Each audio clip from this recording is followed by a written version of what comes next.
नमस्कार दोस्तों। I hope सब सही होगा, है ना। सब पढ़ रहे होंगे अच्छे से। एंड टुडे राइट नाउ हम आज पढ़ाई करने जा रहे हैं motion chapter first class 9th physics, है ना। तो ये चैप्टर हम मोस्ट ऑफ द थिंग्स इस लेक्चर में ख़त्म कर लेंगे। मोस्ट ऑफ द थिंग्स, जितने भी मेजर टॉपिक्स हैं, जितनी भी मेजर चीज़ें हैं, जो मेजर कॉन्सेप्ट्स हैं, मोस्ट ऑफ द थिंग्स हम कोशिश करेंगे कि इसी लेक्चर में इसको ख़त्म कर दें। ये लेक्चर शॉर्ट एंड क्रिस्प होगा, बट टू द पॉइंट होगा एंड विथ बेसिक्स होगा, है ना। तो आपको समझने में भी मुश्किल नहीं होगी, है ना, और शॉर्ट भी होगा, तो आपका समय भी बचेगा और रिवाइज हो सकता है। आप कह सकते हो कि रिवाइज हो रहा है ना। तो रिवीजन के एस्पेक्ट से भी ये काफ़ी हेल्पफुल रहेगा। देखो अब क्या है एक्चुअल में मोशन चैप्टर का नाम है मोशन, गति, है ना। तो ये होता क्या है ना। एक्चुअल में ये होता क्या है, मोशन का डेफिनेशन क्या है। अगर मैं बात करूँ कि मोशन का डेफिनेशन क्या है, तो देखो बुक्स में काफ़ी सारी चीज़ें लिखी हुई हैं, है ना। और कहते हैं कि जब किसी भी व्हेन अ बॉडी, कोई भी, फिजिक्स में बॉडी का मतलब पॉइंट ऑब्जेक्ट होता है, आपको पता होगा, है ना। तो फिजिक्स में बॉडी का मतलब ह्यूमन बॉडी की बात नहीं कर रहे हैं, पॉइंट ऑब्जेक्ट की बात कर रहे हैं। तो फिजिक्स कहता है कि when a body changes its position with time, समय के अनुसार उसके स्थान में बदलाव आ रहा है। मतलब कि अभी बॉडी किसी स्थान पे है, कुछ समय बाद बॉडी किसी और स्थान पे होगा, कुछ समय बाद बॉडी किसी और स्थान पे होगा, है ना। तो when a body changes its position with time with respect to a stationary object taken as a reference point, कहा गया है taken as a reference point. कोई स्टेशनरी ऑब्जेक्ट है जिसको हम रेफरेंस मान रहे हैं, है ना, और उसके एस्पेक्ट में हम देख रहे हैं कि बॉडी के पोजीशन में बदलाव आ रहा है। अगर समय के साथ, समय जैसे जैसे बीत रहा है, बॉडी के स्थान में परिवर्तन हो रहा है, तो हम कहते हैं कि that body is in motion, है ना। क्या कहते हैं कि when a body changes it's position with time with respect to a stationary object taken as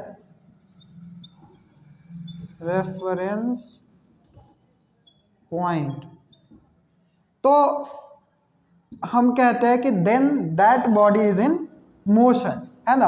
अब देखो इसमें मेजर चीजें क्या है। एक तो बॉडी का मतलब मैंने समझा दिया कि पॉइंट ऑब्जेक्ट की बात हो रही है ना। मेजर चीजें देखो, एक बॉडी का मतलब समझा दिया। अब एक आता है पोजीशन, है ना, और एक आता है with respect to stationary object taken as reference point. ये दो चीजें हैं जिसके बारे में समझना है। देखो कहता है कि बॉडी अगर मान लो अभी इस पोजीशन पे ए पे, कुछ देर बाद बी पे चला जाए, कुछ देर बाद सी पे चला जाए, तो हम कहते हैं कि बॉडी मोशन में है, मूव कर रहा है ना। बॉडी जो है गति में है, तो मूव कर रहा है, बॉडी मोशन में है। रेफरेंस पॉइंट क्या होता है। देखो फिजिक्स में क्या है कि फिजिक्स में हम फिजिकल क्वांटिटी के बारे में पढ़ते हैं, ठीक है। फिजिकल क्वांटिटी बहुत सारी चीज़ें होती है उसमें, वो हम बाद में देखेंगे, ठीक है। फिजिक्स में फिजिकल क्वांटिटी के बारे में पढ़ते हैं, that quantity that can be measured, है ना, जिसको मापा तोला मतलब जा सके, है ना, जो जिसका मेजरमेंट हो सके उसको फिजिकल क्वांटिटी बोलते हैं। तो उनके टाइप्स वाइप्स पे अभी नहीं जाएंगे, है ना। सिंपली फिजिकल क्वांटिटी क्या हो गया आपके, जैसे टेम्परेचर हो गया, हाइट हो गया, है ना। तो ये सारी चीज़ें फिजिकल क्वांटिटी है ना। कि इसका लेंथ क्या है, तो लेंथ क्या है, एक फिजिकल क्वांटिटी है। यहाँ का टेम्परेचर क्या है, एक फिजिकल क्वांटिटी, है ना। तो ये सारी चीज़ें फिजिकल क्वांटिटी है, उनके बारे में हम पढ़ते हैं, इन डेप्थ पढ़ते हैं, ठीक है। तो अब क्या है कि हम कोई भी चीज़ देखते हैं, यहाँ बात समझो कि फिजिक्स में एब्सोल्यूट कुछ नहीं है। सारी चीज़ें जो है वो कंपेरेबल है और कंपैरिजन के थ्रू ही बताई जाती है ना। जैसे मैं किसी से लंबा हूँ, है ना, मैं अगर लंबा हूँ तो क्या आप मुझे लंबा घोषित कर सकते हो क्या? जरूरी नहीं है कि मैं लंबा ही हूँ हर केस में, है ना। मेरे सामने अगर कोई छोटा है तो ही मैं लंबा हूँ, मेरे बगल में कोई और उससे लंबा व्यक्ति आ जाए, मेरे से लंबा व्यक्ति आ जाए तो उसके मुकाबले तो मैं छोटा हूँ, तो मुझे परिभाषा के अनुसार मुझे लंबा बोला जाए या छोटा बोला जाए। तो ऐसा कुछ मतलब ये नहीं है। जब हम कंपेयर करते हैं तो उस वक्त कंपैरिजन के हिसाब से, अपने रेफरेंस के हिसाब से कि हमारा रेफरेंस क्या है, उसके हिसाब से हम बताते हैं कि whether this body is in motion और नॉट। जस्ट फॉर एग्जांपल मान लो कि यहाँ से कोई चीज़ है, कोई, जैसे मैंने बोला कि ये कृष्ण विहार है, कृष्ण विहार से नई दिल्ली रेलवे स्टेशन कितना दूर है, किस तरफ है, तो हम यहाँ के रेफरेंस से बात करेंगे कि आप जाओ इतना किलोमीटर नॉर्थ और न्यू दिल्ली रेलवे स्टेशन पहुँच जाओगे। बट अगर मैं किसी और जगह से, मान लो कोई भी दूसरा कनॉट प्लेस है, वहाँ से बोलूँ कि न्यू दिल्ली रेलवे स्टेशन का है, तो वहाँ के रेफरेंस से एड्रेस उसका चेंज हो जाएगा, लेकिन न्यू दिल्ली रेलवे स्टेशन तो है वही चीज़, है ना।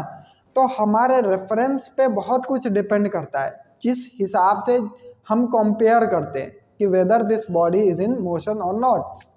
जैसे अभी मैं स्टेशनरी पोजीशन में हूँ यहाँ के हिसाब से, है ना, लेकिन कोई एस्ट्रोनॉट अगर स्पेस से देख रहा है तो earth as a whole move कर रही है, तो earth as a whole move कर रही है मीन्स ये बिल्डिंग मूव कर रही है, बिल्डिंग में मैं हूँ, मैं मूव कर रहा हूँ, तो वहाँ के हिसाब से तो मैं मूव कर रहा हूँ, तो वो बोलेगा कि मैं मूविंग ऑब्जेक्ट हूँ, I am in motion. But आप बोलोगे कि मैं मोशन में नहीं हूँ, है ना। So it's all depends upon our reference, किस रेफरेंस से हम किसी चीज़ को देखते हैं, पहली बात। दूसरी बात कि यहाँ कुछ एब्सोल्यूट नहीं है, सारी चीज़ें कंपेरेबल है ना, हम कंपैरिजन ही कर रहे हैं, एब्सोल्यूट कुछ नहीं है। तो एक तो रेफरेंस पॉइंट आपको शॉर्ट में समझ में आ गया होगा कि कब कोई मोशन में हो। कभी कभी आप ट्रेन में जाते, ट्रेन में ट्रैवल करते हो, खिड़की पे बैठे हो, है ना, खिड़की के पास, तो जब ट्रेन चलती है, कोई और ट्रेन रही है, आपके बाजू वाला ट्रेन चल रहा है और आपको लग रहा है कि हमारा ट्रेन आगे बढ़ रहा है ना, तो ये होता है। तो हमारा रेफरेंस क्या है उस पर डिपेंड करता है। कभी कभी दोनों ही ट्रेन चलेंगी पैरेलल सेम स्पीड से और लगेगा कि कुछ नहीं चल रहा, आप दूसरे खिड़की में देखोगे तब आपको लगेगा कि चल रहा है, और एक दूसरे को देख रहे हो तो लगेगा कि कुछ नहीं चल रहा, रेस्ट में हम, है ना। या फिर ट्रेन एज अ होल चल रहा है और मैं खिड़की पे किसी रखे ऑब्जेक्ट के हिसाब से देखूं, उसके रेफरेंस में देखूं, तो मेरे और उसके बीच का जो रेस्पेक्टिव दूरी है, पोजीशन है, बदलाव नहीं हो रहा, तो हम लोग रेस्ट में हैं एक दूसरे के रेफरेंस में। बट कोई स्टेशन पे खड़ा है तो उसके रेफरेंस में हम क्या है, मोशन में। तो weather a body is in motion और नॉट, ये डिपेंड करेगा हमारे रेफरेंस पॉइंट पे, हमारा फ्रेम ऑफ रेफरेंस, हमारा रेफरेंस पॉइंट क्या है और किस हिसाब से हम देख रहे हैं। पहली बात, पोजीशन में बदलाव कब आएगा, मतलब मान लो कि बॉडी पोजीशन में बदलाव कर रहा है, हमें कैसे पता चलेगा? हमें पता चलेगा फिजिक्स की भाषा में, अगर हम बात करें कि हमें कैसे पता चलेगा फिजिक्स की भाषा में, तो हमें उसके कोऑर्डिनेट्स में बदलाव देखने को मिलेंगे, है ना। हमें उसके कोऑर्डिनेट्स में बदलाव देखने को मिलेंगे, जिस रेफरेंस से हम पूरे स्पेस को डिवाइड करेंगे, X axis, Y axis, Z axis में, जिसमें हम हर एक पॉइंट, स्पेस के हर एक पॉइंट का अपना एक आइडेंटिटी हो जाएगा, एक्स वाई जेड जो भी कोऑर्डिनेट्स है ना। तो अगर बॉडी अपने कोऑर्डिनेट्स में बदलाव कर रहा है, इसका मतलब वो अपने पोजीशन में बदलाव कर रहा है, और पोजीशन में उसके बदलाव हो रहा है, इसका मतलब वो मोशन में, है ना। तो सिंपली बेसिक एग्जांपल है, ज़्यादा इसके अंदर नहीं जाना, 9th के रेफरेंस से तो और भी अंदर नहीं जाना है, बस ये मोशन है, मोशन में सिंपली उसके पोजीशन में बदलाव आया, that means that body is in motion. बाकी लेटर क्लासेस में हमें पढ़ना है ना। तो आज हम मोशन में क्या क्या पढ़ने वाले हैं उसका देख लो एक बार ओवरव्यू। मोशन का इंट्रो तो मतलब समझ लो हो गया, मोशन में के इंट्रो में क्या है। अब मेजर चीज़ें हम पढ़ेंगे।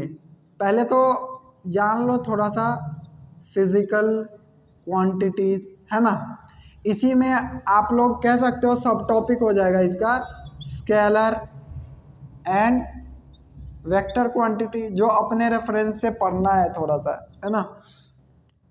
उसके बाद हम किसी भी जो हमें इस टॉपिक में खासकर पढ़ना है, हम देखेंगे कि क्या स्केलर है क्या वेक्टर है, और इन डेप्थ भी देखेंगे उस टॉपिक को। जैसे हम पढ़ेंगे डिस्टेंस क्या होता है फिजिक्स की भाषा में, डिस्प्लेसमेंट क्या होता है और दोनों में क्या अंतर है ना, डिस्प्लेसमेंट।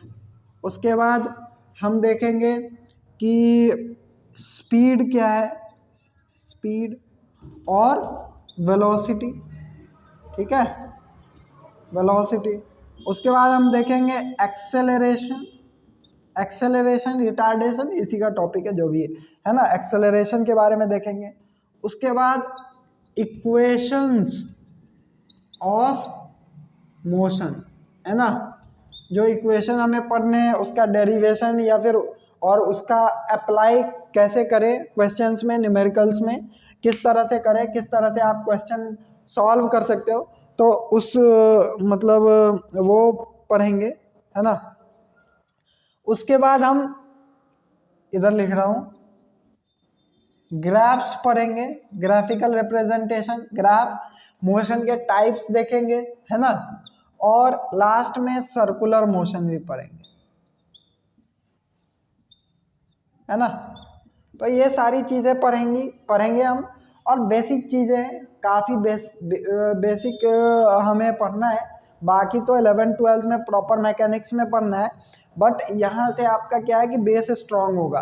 अगर आप 11th-12th में भी है फिर भी आप इसको देख सकते हो, सो दैट आपका ना कुछ मतलब बेसिक्स जो है बीच में 10th आ गया या फिर बीच में आपने नहीं पढ़ा तो आपका फाउंडेशन थोड़ा हो जाएगा, अच्छा से कॉन्सेप्ट क्लियर हो जाएंगे, देर आफ्टर आप मतलब आगे प्रोसीड कर सकते हो। और 9th-10th वाले तो पढ़े ही, और ख़ासकर जो कंपटीशन वाले हैं, और ये सब टॉपिक से खासकर जो इक्वेशन ऑफ मोशन है, इन सब चीज़ों से आपके कॉम्पिटिटिव एग्जाम्स में भी क्वेश्चंस आते हैं, है ना।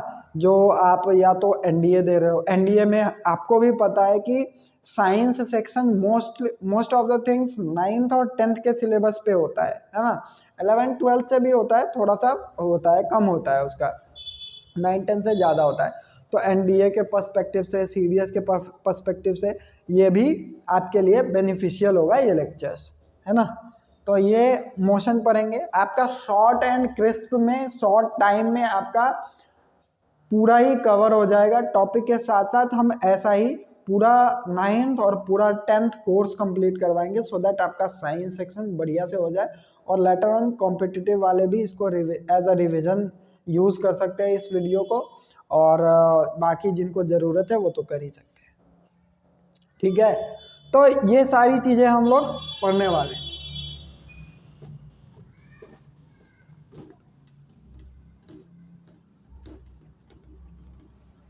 देखो फिजिकल क्वांटिटी अभी हमने देखा था, ठीक है, थोड़ा सा बात हुआ था फिजिकल क्वांटिटी। तो फिजिक्स में those quantities that can be measured उसको फिजिकल क्वांटिटी बोलते हैं। इसमें खासकर हमारे पर्सपेक्टिव से स्केलर और वेक्टर के बारे में पढ़ना है, ठीक है।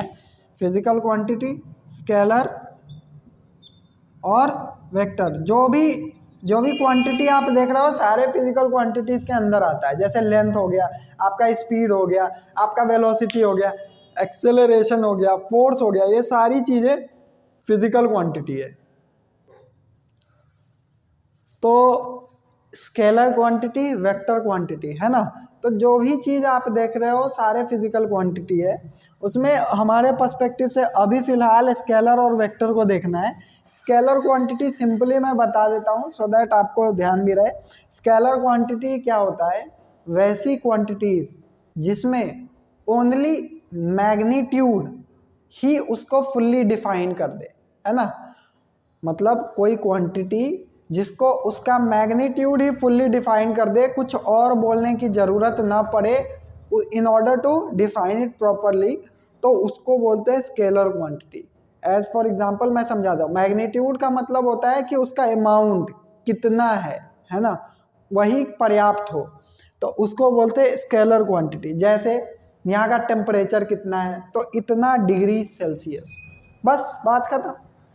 तो ये स्केलर क्वांटिटी है। इसका वजन कितना है, 4 किलो, बस बात खत्म। इसकी हाइट कितनी है, 2 मीटर, है ना, बात खत्म यहीं पे।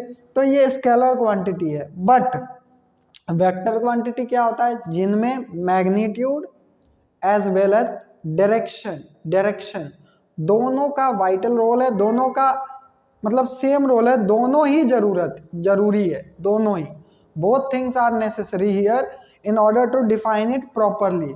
तो हम बोलेंगे वो क्वांटिटी वेक्टर है जहाँ पे मैग्नीट्यूड यानी कि कितना है, क्वांटिटी उसका, और किस तरफ है, दोनों ही मिलके इसको डिफाइन करेगा। ठीक है, कितना है और किस तरफ। जस्ट फॉर एग्जांपल कि मैं बोलूँ कि फोर्स लगाओ 5 न्यूटन का, आप बोलोगे कितने का, मतलब मैं बोलूँ फोर्स लगाओ, आप बोलोगे कितने का, तो मैं बोलूँगा 10 न्यूटन फोर्स लगाओ, फिर आप बोलोगे किस तरफ लगाना है। क्यों, क्योंकि रिजल्ट इज ऑल्सो इम्पॉर्टेंट, मतलब sorry, result here depends upon the direction, है ना। आप जिस तरफ फोर्स लगाओगे उसी तरफ वो मूव करेगा, है ना। तो मान लो कि इसको लेफ्ट जाना है तो आपको लेफ्ट फोर्स लगाना पड़ेगा, है ना। अगर मैं बोलूँ कि राइट फोर्स लगा और लेफ्ट में जाना चाहिए, ऐसा तो पॉसिबल नहीं है ना। तो जो रिजल्ट है वो डिपेंड कर रहा है किस पे, आपके फोर्स के डायरेक्शन पे, है ना। तो जब फोर्स के डायरेक्शन पे डिपेंड कर रहा है तो यहाँ सिर्फ उसका मैग्नीट्यूड बताने से काम नहीं चलेगा, आपको डायरेक्शन भी बताना पड़ेगा कि इस तरफ लगा। दरवाजा अंदर खुलता है, कोई बाहर की ओर पुश किए जा रहा है, दरवाजा खुल ही नहीं रहा है। तो दरवाजा खोलना है तो आपको फोर्स इनवर्ड लगाना पड़ेगा, तो आपको डायरेक्शन की भी ज़रूरत पड़ेगी कि इतना फोर्स लगा इनवर्ड्स, तो जाके दरवाज़ा खुलेगा। तो मीन्स फोर्स क्या है, एक फोर्स है एक वेक्टर क्वांटिटी। एक्सेलरेशन क्या है, वेक्टर क्वांटिटी। वेलोसिटी क्या है, वेक्टर क्वांटिटी, है ना। तो काफ़ी सारी चीज़ें वेक्टर क्वांटिटी है, काफ़ी सारी, जैसे टेम्परेचर क्या है, स्केलर क्वांटिटी, और लेंथ क्या है, स्केलर क्वांटिटी, टाइम क्या है, स्केलर क्वांटिटी। तो बहुत सारी चीज़ें स्केलर क्वांटिटी है जहाँ पे कोई नीड नहीं है डायरेक्शन का, ओनली उसका मैग्नीट्यूड प्लस उसका, मतलब ओनली उसका मैग्नीट्यूड स्केलर में और मैग्नीट्यूड प्लस डायरेक्शन वेक्टर में। ठीक है, इतना ही पढ़ना है, बाकी आगे देखेंगे हम। तो ये एक्चुअली मेजर टॉपिक आपको बाद में पढ़ना है, क्लास 9th के पर्सपेक्टिव से इतना पढ़ना है। ठीक है, तो दो क्वांटिटीज होते हैं, स्केलर और वेक्टर।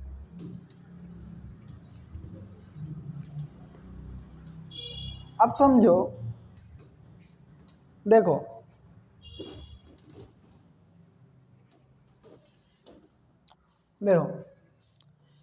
अब देखो मेजर टॉपिक हम पढ़ेंगे जो है वो डिस्टेंस है और डिस्प्लेसमेंट है, बहुत ज़रूरी टॉपिक है। और दूसरी बात, आप लोग ना मतलब जो भी इम्पोर्टेंट चीज़ लगे उसका नोट मेकिंग खुद से कर सकते हो, क्योंकि सेल्फ नोट मेकिंग बहुत बढ़िया होता है ना। सब अपने अपने अकॉर्डिंग नोट्स बनाते हैं, किसी को ज़्यादा लिखने की आदत है, कोई पॉइंटेड नोट्स बनाता है, कोई सिंगल वर्ड में ही समझ जाता है। तो आप अपने अकॉर्डिंग नोट्स बना सकते हो, जो भी आपको इम्पोर्टेंट लगे, आपके रेफरेंस में जो भी आपको सही लगे वो नोट्स बना सकते हो, है ना। तो देखो अब पढ़ना है हमें डिस्टेंस और डिस्प्लेसमेंट। ठीक है, देखो जब बॉडी मूव करना स्टार्ट करा, जब बॉडी ने मूव करना स्टार्ट करा, ठीक है, मोशन में है बॉडी, ठीक है, तो वो निश्चित ही अपने कोऑर्डिनेट्स बदल रहा है ना, कोऑर्डिनेट्स बदल रहा है, एक स्थान से दूसरे स्थान को जा रहा है ना, मूव कर रहा है। तो उस रेस्पेक्ट में हमारे पास दो टर्म्स हमें पढ़ने हैं कि डिस्टेंस क्या होता है और डिस्प्लेसमेंट क्या होता है। देखो बॉडी ए से बी पर गया, ठीक है, और जो भी पाथ से वो गया, जिस भी पाथ से उसने ए से बी तक तक को कवर किया है ना, ए पोजीशन से बी पे गया है जिस भी पाथ से, उस पाथ का जो एक्चुअल लेंथ है ना, जितना भी किलोमीटर हो, जितना भी मीटर हो, जो एक्चुअल लेंथ है उसको डिस्टेंस बोलते हैं। ठीक है, किसको बोलते हैं? जो एक्चुअल है, actual length of the path. कौन सा पाथ? जिस पे बॉडी गया है, जिस पे बॉडी चला है ना। एक्चुअल लेंथ को डिस्टेंस बोलते हैं। ठीक है, डिस्प्लेसमेंट किसको बोलते हैं? डिस्प्लेसमेंट बोलते हैं कि उसके पोजीशन में नेट जो बदलाव आया है, मतलब फाइनली उसके पोजीशन में जो बदलाव आया है उसको डिस्प्लेसमेंट बोलते हैं। इसमें पाथ वाथ का कोई मतलब झंझट नहीं है ना। नेट बदलाव उसके पोजीशन में कितने का आया या नहीं आया, है ना, उसको डिस्प्लेसमेंट बोलते हैं। एज फॉर एग्जांपल मैं समझाता हूँ। मान लो डिस्प्लेसमेंट का परिभाषा अगर दें तो हम बोल सकते हैं कि बॉडी अगर ए से बी पे गया, कोई भी पाथ से गया हो, उसका जो शॉर्टेस्ट डिस्टेंस है ए से बी तक की दूरी, जो शॉर्टेस्ट दूरी है उसको डिस्प्लेसमेंट कहते हैं। बाकी आप यहाँ समझो, डिस्प्लेसमेंट किसको कहते हैं? मान लो कि ए पॉइंट यहाँ है ना, बॉडी यहाँ से बी पे गया, ठीक है, और बी से सी पे गया, ठीक है, तो नेट बदलाव कितने का आया पोजीशन में? उसके नेट बदलाव आए ये जो है, ये उसका नेट पोजीशन में चेंज है, यही हो जाएगा डिस्प्लेसमेंट। ठीक है, इसको बोलेंगे आप डिस्प्लेसमेंट, जो भी है MENT। ठीक है, डिस्प्लेसमेंट बोलेंगे। डिस्टेंस क्या हुआ? बॉडी ऐसे गया था प्लस ऐसे गया था, तो ये दूरी अगर x है और ये y है, जो भी इसका पाथ का लेंथ है, तो x प्लस वाई हो जाएगा डिस्टेंस। ठीक है, ठीक है, तो डिस्टेंस ये हो गया, डिस्प्लेसमेंट ये हो गया। Net changes in its position is known as displacement. तो अब इसमें भी हमें अभी और समझना है। देखो, एक्चुअल लेंथ, डिस्टेंस और शॉर्टेस्ट डिस्टेंस कह सकते हो between its initial and final position. ठीक है, जो शॉर्टेस्ट लेंथ होगा इनिशियल और फाइनल पोजीशन के बीच, वो डिस्प्लेसमेंट कहलाएगा। जो एक्चुअल लेंथ होगा वो डिस्टेंस कहलाएगा। ठीक है, ये पाथ डिपेंडेंट होता है। क्या होता है? पाथ डिपेंडेंट, पाथ पे डिपेंड करता है। ठीक है, जो भी रास्ता होगा उस पर डिपेंड करेगा जिससे बॉडी होके गुजरा है। ये पाथ इंडिपेंडेंट होता है। ठीक है, पाथ इंडिपेंडेंट, पाथ पे डिपेंड नहीं करता। आप किसी भी पाथ से चले जाओ ए से बी पे, जो आपका नेट चेंजेस है, जो आपका नेट डिस्प्लेसमेंट है, वही रहेगा, है ना। तो पाथ से कोई मतलब नहीं है। ठीक है, ये होता है स्केलर क्वांटिटी। इसमें डायरेक्शन नाम का कोई चीज़ नहीं है। नो डायरेक्शन लिख सकते हो, नो डायरेक्शन। ठीक है, और ये होता है वेक्टर क्वांटिटी। इसमें मैग्नीट्यूड प्लस डायरेक्शन होता है। डायरेक्शन क्या होता है वो भी देखेंगे अभी। ठीक है, ये कभी भी जीरो नहीं हो सकता, never. For a moving body, जो मूव करा है उसका कुछ न कुछ डिस्टेंस तो उसने कवर किया होगा, तो जीरो कभी भी हो ही नहीं सकता। Can never be zero, zero कभी नहीं हो सकता। अगर कोई बॉडी जिसने मूव करा है उसके लिए वो कभी भी जीरो नहीं हो सकता, है ना।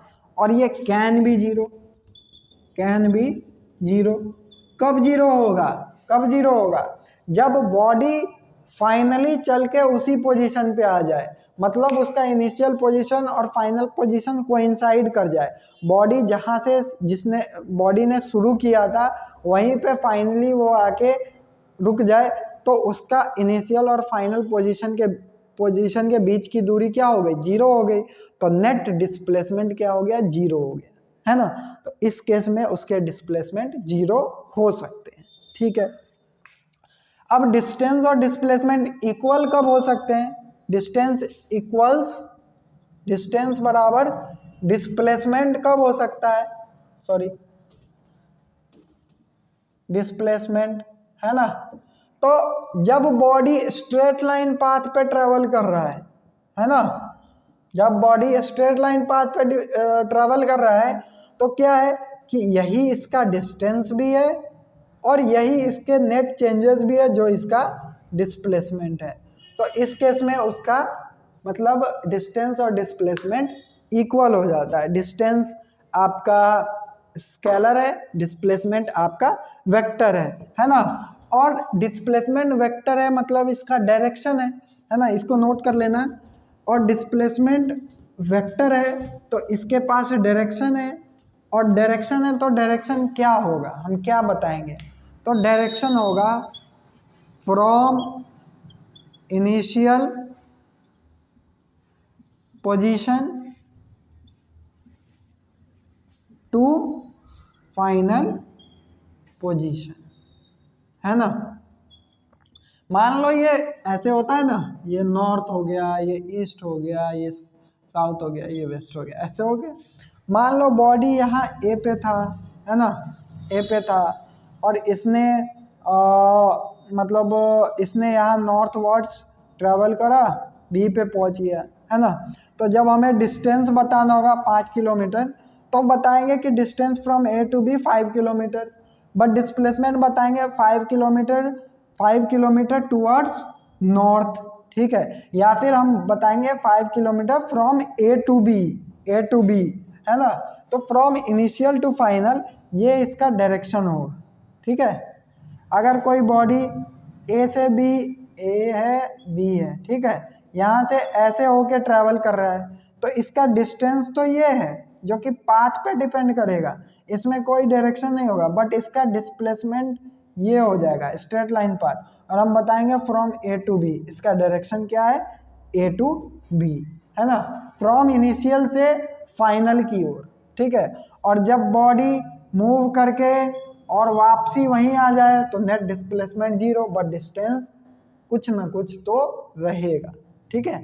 तो ये कुछ पॉइंट्स हैं जो आपको ध्यान में रखने हैं, और ये खासकर डिस्टेंस और डिस्प्लेसमेंट के रिगार्डिंग है, ठीक है। कुछ खास इसमें है नहीं, डिस्टेंस डिस्प्लेसमेंट बच्चों वाली चीज़ें। अब एक बार देख लो थोड़ा सा, देखो फिजिक्स के मामले में क्या है कि जब हम किसी भी क्वांटिटी को दिखाते हैं या लिखते हैं या बोलते हैं तो उसके साथ उसका यूनिट होता है। जैसे हम बोले कि इसका क्या लेंथ है तो बोलोगे 5 मीटर, है ना, या कितनी दूरी है तो बोलोगे तुम 5 किलोमीटर या 5000 मीटर, है ना। तो हम किसी भी क्वांटिटी को मतलब एक तो उसका नंबर होता है ना, जो कितना है, और साथ में उसके यूनिट्स होते हैं, ठीक है। अब यूनिट्स स्टैंडर्ड यूनिट भी होता है ना, स्टैंडर्ड यूनिट जिसको मतलब वर्ल्ड वाइड जिसको फॉलो किया जाता है, ऐसा यूनिट जिसको बोल सकते हो तुम कि लेंथ का किलोमीटर, इसको डेप्थ में बाद में देखेंगे, अभी सिंपली समझो टाइम का सेकंड है, लेंथ का किलोमीटर है, वजन मतलब वेट का केजी है ना, ये सारे, और जैसे टेम्परेचर का केल्विन है, आगे देखेंगे बाद में। बट अभी के हिसाब से देखो यूनिट्स का बहुत महत्वपूर्ण रोल है। अभी हम फिजिक्स पढ़ रहे हैं, फिजिक्स में numericals plays a vital role, ठीक है। और न्यूमेरिकल्स बनाते वक्त आपको यूनिट का ऑलवेज ध्यान रखना है, ठीक है, कि यूनिट प्रॉपर है कि नहीं है, ठीक है। यूनिट अगर आपको रिजल्ट चाहिए मीटर पर सेकेंड में, आप किलोमीटर को डिवाइड कर रहे हो प्रति मिनट में, है ना, तो आप किलोमीटर पर मिनट में आएगा आपका स्पीड, आपको चाहिए मीटर पर सेकेंड में, तो आप पहले किलोमीटर को मीटर में चेंज करो, है ना, मिनट को पहले सेकेंड में चेंज करो। इसका खास ख्याल रखना है कि आपके यूनिट्स हर जगह सेम हो, ठीक है। ठीक है, हर जगह सेम हो, कोई एक ही क्वेश्चन में कोई चीज़ किलोमीटर में होगा, कोई चीज़ मीटर में दिया होगा, कोई चीज़ सेंटीमीटर में दिया होगा, तो आपको ज़रूरत पड़ेगी कि आपको आंसर किस यूनिट में चाहिए, उसके अकॉर्डिंग आप सबको चेंज कर लो, है ना। तो यूनिट्स का ध्यान रखना है ताकि न्यूमेरिकल्स में गलतियाँ कम से कम हो ही ना, है ना। यूनिट पे जिसका कमांड रहेगा, जो यूनिट को बढ़िया से समझेगा, वो आसानी से कोई भी सवाल बनाएगा और उसके सवाल में, उसके आंसर में गलती भी नहीं होगी। तो ये काम बहुत ज़रूरी होता है कि आप यूनिट का खास ख्याल रखो, ठीक है। बाकी डिस्टेंस डिस्प्लेसमेंट आपका हो गया। अब आगे देखते हैं स्पीड और वेलोसिटी को। देखो सेम स्केलर वेक्टर की तरह हम इसको कंपेयर करने वाले हैं। देखो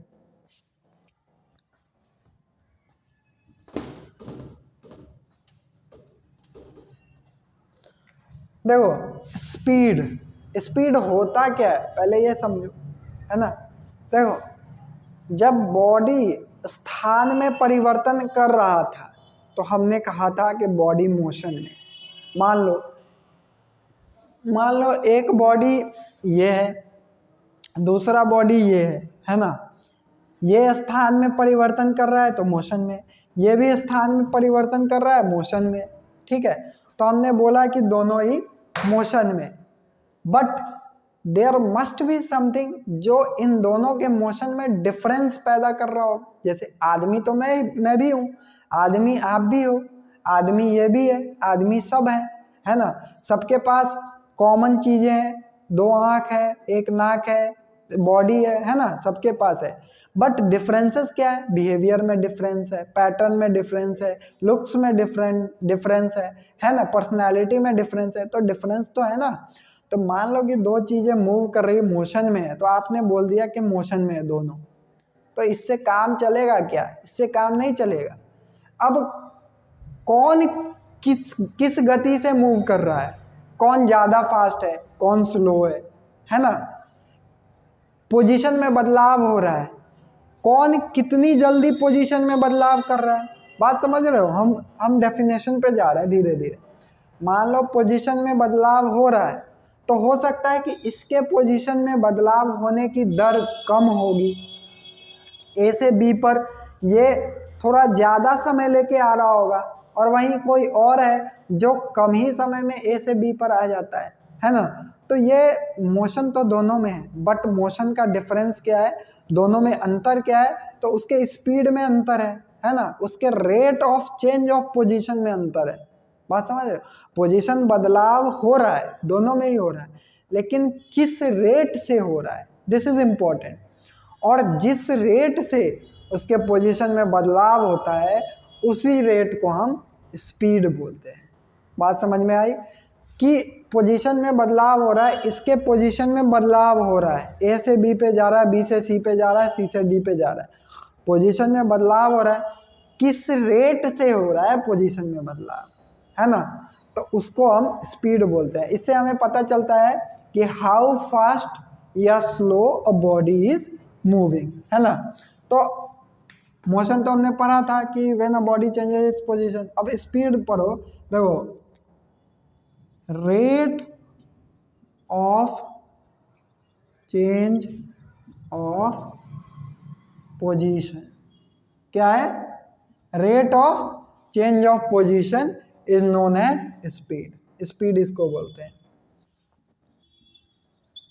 ठीक है। स्पीड किसको बोलते हैं? कि पोजीशन के चेंज होने की रेट, दर को हम स्पीड बोलते हैं। Speed equals distance by time. ये सबने पढ़ा है ना, ये सबने पढ़ा है कि अगर कोई 5 किलोमीटर ट्रेवल कर गया ए से बी पे 5 किलोमीटर, और उसने लगाया 10 मिनट, है ना, तो उसकी स्पीड कितनी है? तो 1/2 किलोमीटर प्रति मिनट। ये स्पीड किस में है? किलोमीटर प्रति मिनट में है। तो 1/2 किलोमीटर पर मिनट इसका स्पीड हो जाएगा। इसका मतलब है कि हर एक मिनट में वो आधा किलोमीटर आगे चला जाएगा। मतलब अभी ए पे है तो अगले आधे मिनट में वो बी पे चला जाएगा जो इससे आधे किलोमीटर की दूरी पे होगा, फिर सी पे चला जाएगा, फिर डी पे चला जाएगा। हर एक मिनट में वो आधा किलोमीटर ट्रैवल करेगा। इसमें कुछ खास नहीं है, speed equals distance by time होता है और ये बताता है कि पर मिनट या पर यूनिट टाइम में आपके पोजीशन में अगर बदलाव हो रहा है तो वो कितना का हो रहा है। ठीक है, देखो स्पीड क्या है, स्पीड एक स्केलर क्वांटिटी है। ठीक है, एक स्केलर क्वांटिटी है स्पीड, और यहाँ पे डायरेक्शन वायरेक्शन का होता नहीं है, सिंपली बोलते हैं कि स्पीड कितना है तो इतना किलोमीटर प्रति आवर। ठीक है, या इतना मीटर पर सेकेंड, ये इसका स्पीड है, कोई डायरेक्शन की ज़रूरत नहीं होती। अब इसी में हमको हल्का जानना है एवरेज स्पीड, एवरेज स्पीड।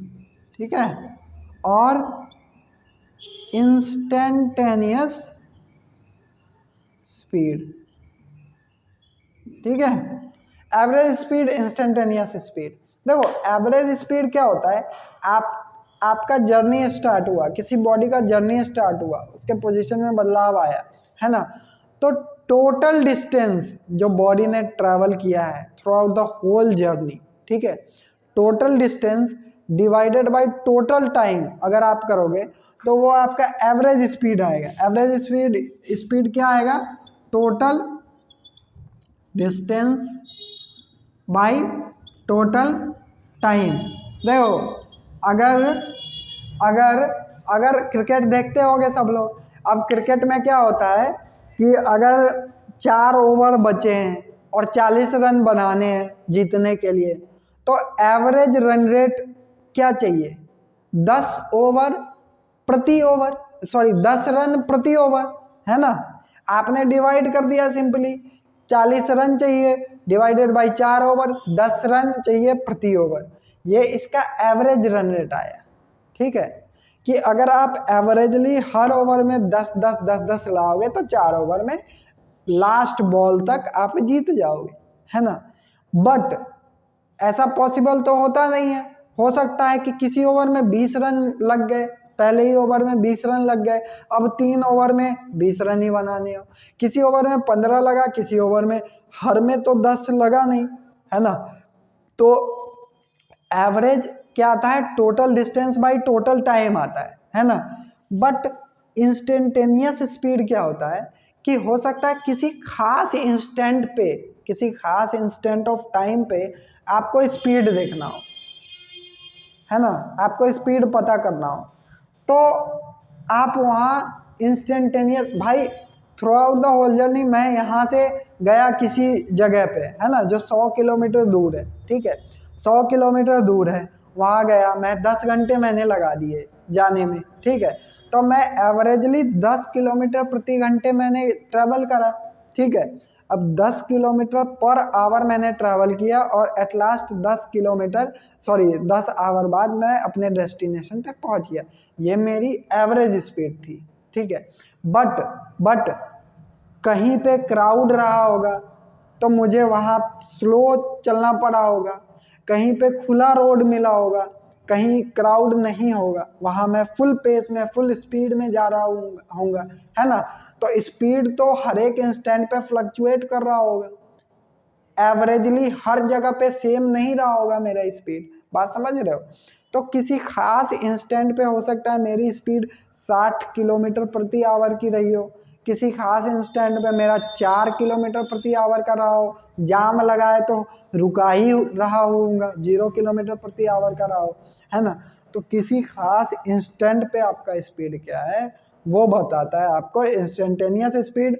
और ये सिंपली आपको कैसे पता चलता है, ये आप पढ़ोगे सीनियर क्लास में, जब कैलकुलस पढ़ोगे, डिफरेंशियल इंटीग्रल कैलकुलस पढ़ोगे, वहाँ पे आप समझोगे कि कैसे इंस्टेंटेनियस स्पीड निकाला जाता है। जब आप लिमिट्स पढ़ोगे, डिफरेंशिएशन वगैरह पढ़ोगे मैथ्स में, हायर क्लासेस में, then you will get to know how to calculate instantaneous speed for a function. है ना। बाकी यहाँ पे बात नहीं करेंगे। इंस्टेंटेनियस स्पीड एवरेजली मैंने समझा दिया आपको कि किसी खास पॉइंट ऑफ टाइम का स्पीड जो है उसको इंस्टेंटेनियस स्पीड बोलते हैं। Average speed total distance divided by total time taken, ठीक है। और स्पीड एक स्केलर क्वांटिटी है विथ नो डायरेक्शन, ठीक है। अब समझो वेलोसिटी, सॉरी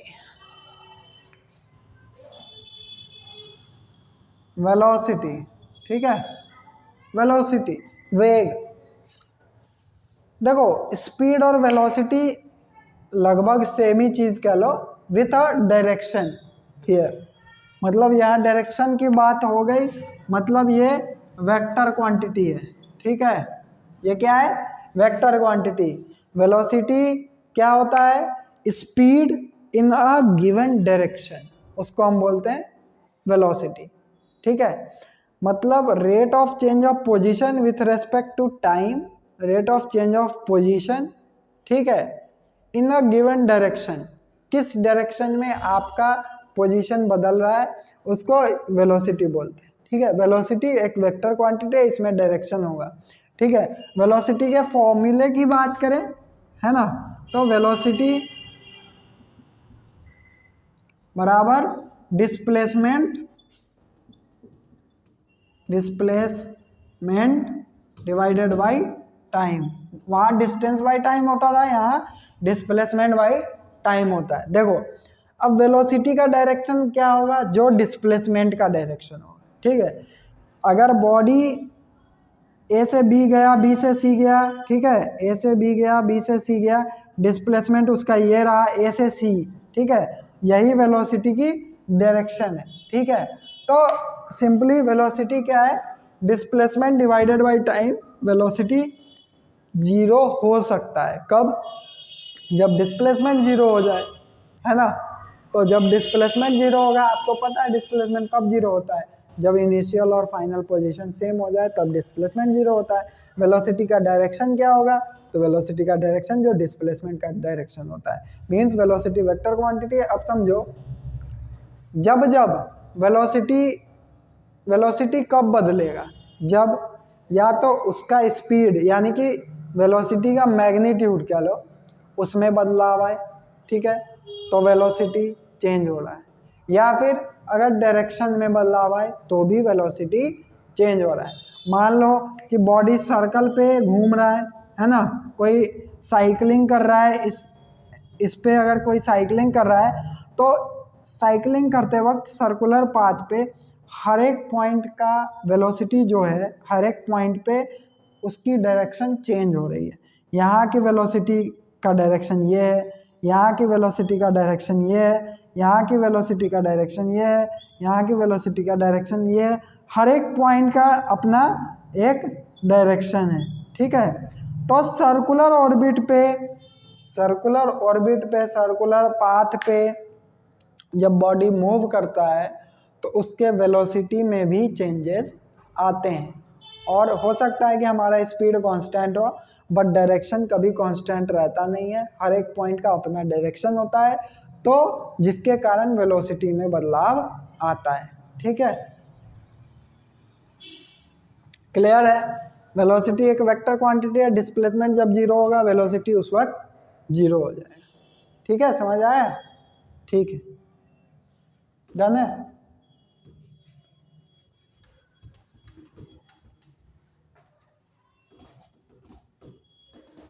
अब देखो, अब थोड़ा सा समझो यूनिफॉर्म मोशन और नॉन यूनिफॉर्म मोशन, और uniform speed, non uniform speed, uniform velocity, non uniform velocity, एक ही बात है। देखो हमने पढ़ा यूनिफॉर्म मतलब क्या होता है, यूनिफॉर्म मतलब एक जैसा, है ना, यूनिफॉर्म।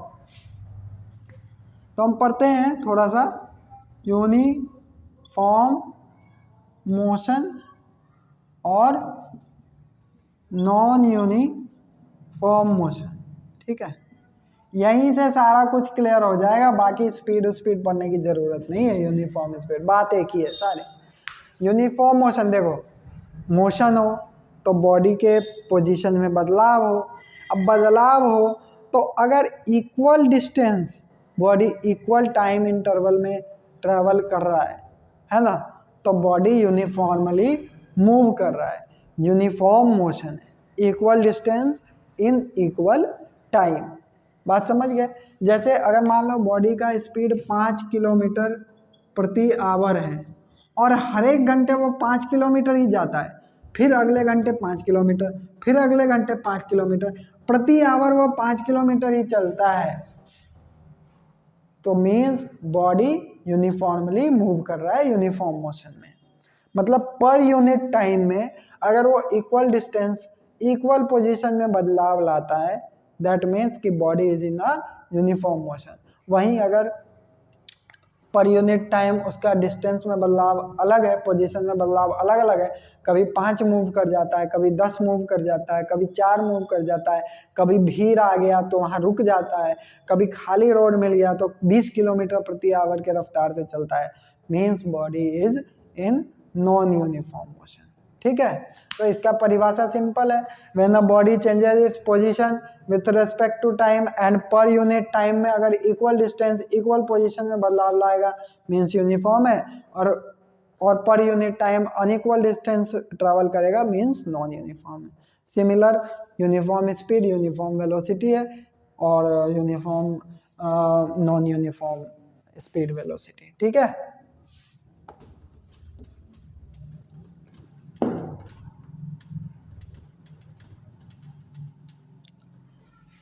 अब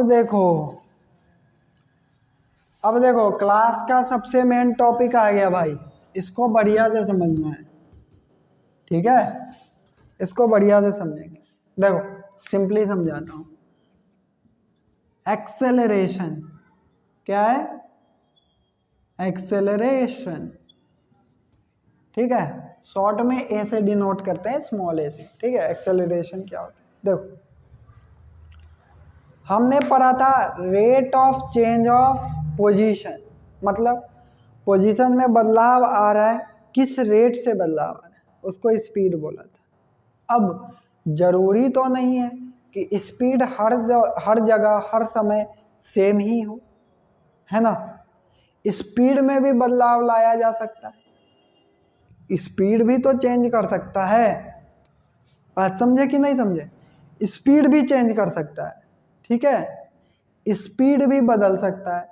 जैसे मान लो कि हम बाइक चला रहे हैं, ठीक है, बाइक तो अभी बैठे हैं, रुका हुआ है, ठीक है, अब जब एक्सेलरेटर लेंगे तो मेरा स्पीड रैपिडली ग्रो करेगा, स्पीड चेंज करेगा, इसीलिए उसका नाम एक्सेलरेटर है, क्योंकि वो स्पीड को कम या ज़्यादा करता है, एक्सेलरेट या डिसेलरेट करता है। ठीक है, एक्सेलरेट मतलब पॉजिटिव ग्रोथ हो रहा है, डिसेलरेट यानी कि या डिसेलरेशन या रिटार्डेशन मतलब निगेटिव ग्रोथ हो रहा है, नीचे की ओर आ रहा है। ठीक है, बात समझो, जब स्पीड में बदलाव आए, वेलोसिटी में बदलाव आए, स्पीड की बात छोड़ो, यहाँ वेलोसिटी की बात करो, ठीक है, सॉरी, तो वेलोसिटी जरूरी नहीं है कि इक्वल हो, ठीक है, प्रति किलोमीटर मतलब प्रति आवर वो इतना ही किलोमीटर ट्रैवल करे, तो वेलोसिटी इक्वल नहीं है।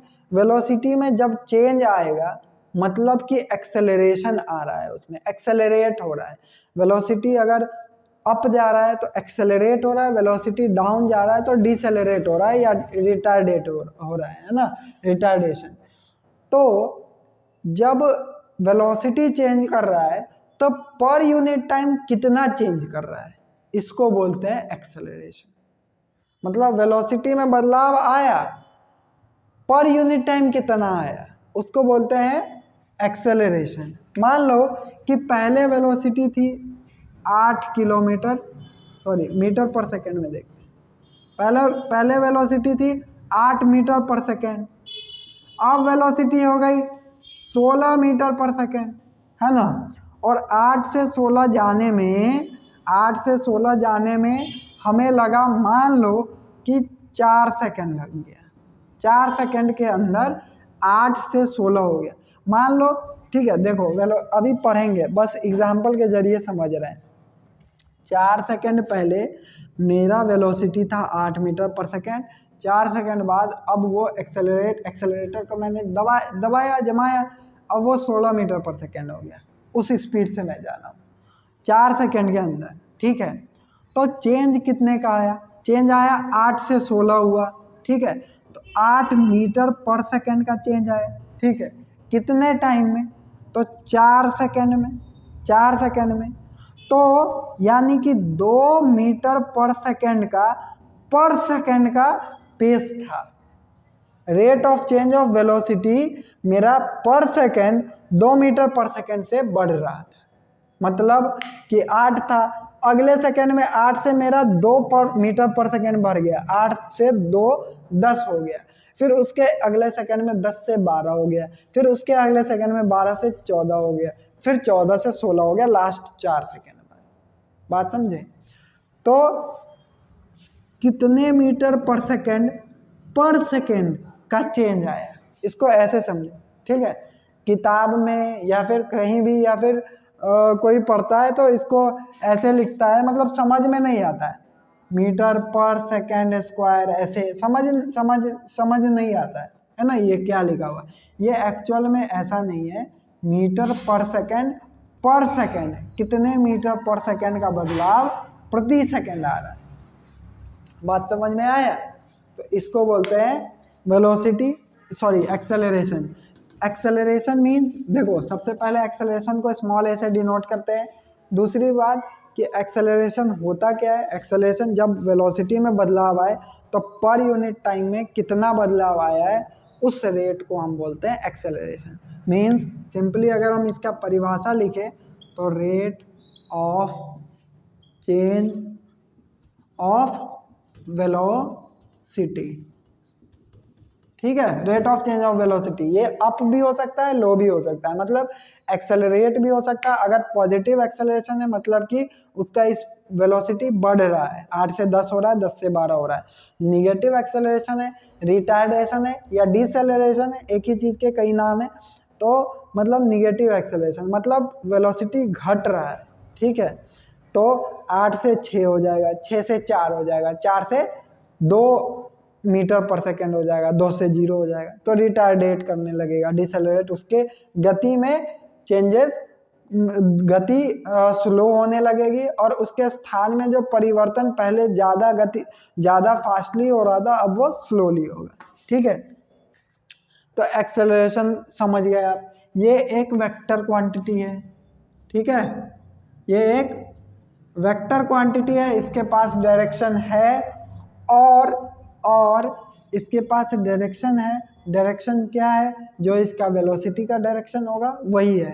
अब एक्सेलरेशन के फॉर्मूले पे आ जाए तो एक्सेलरेशन बराबर होता है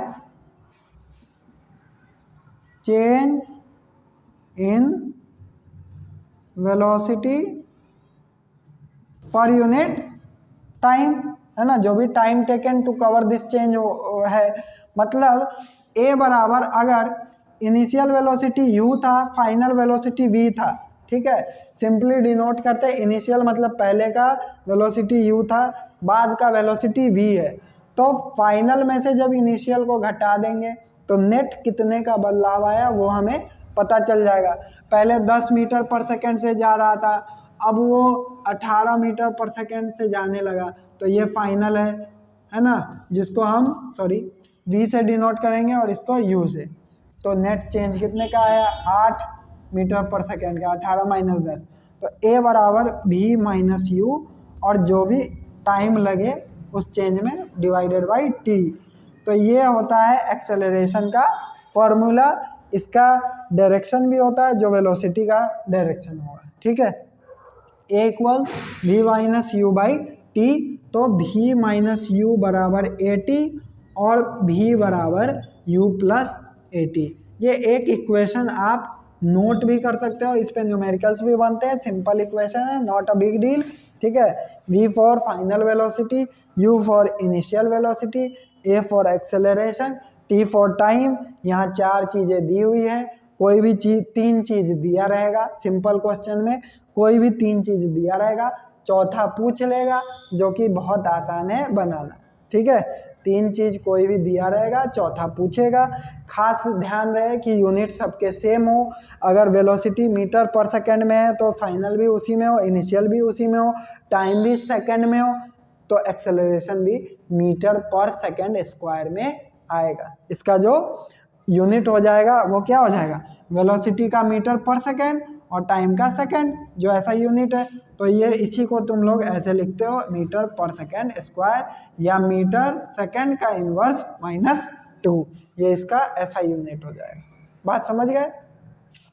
तो ये एक इक्वेशन है, a = v - u/t, v = u + at। ये पहला इक्वेशन है, इसी को फर्स्ट इक्वेशन ऑफ मोशन भी बोलते हैं, आगे देखेंगे। एक्सेलरेशन मतलब ये हो गया, जब कभी एक्सेलरेशन पॉजिटिव आए, पॉजिटिव कब आएगा, देखो टाइम तो टाइम है, 3 second 4 second 10 second 20 second positive ही होगा, ठीक है। ऊपर वाला जब पॉजिटिव है तो एक्सेलरेशन भी पॉजिटिव आएगा। ऊपर वाला पॉजिटिव कब होगा, जब v बड़ा हो u छोटा हो, यानी कि v बड़ा हो, फाइनल बड़ा हो और इनिशियल छोटा हो, मतलब कि उसके गति में परिवर्तन तो आ रहा है, पॉजिटिव एक्सेलरेशन हो रहा है, मतलब गति बढ़ रहा है।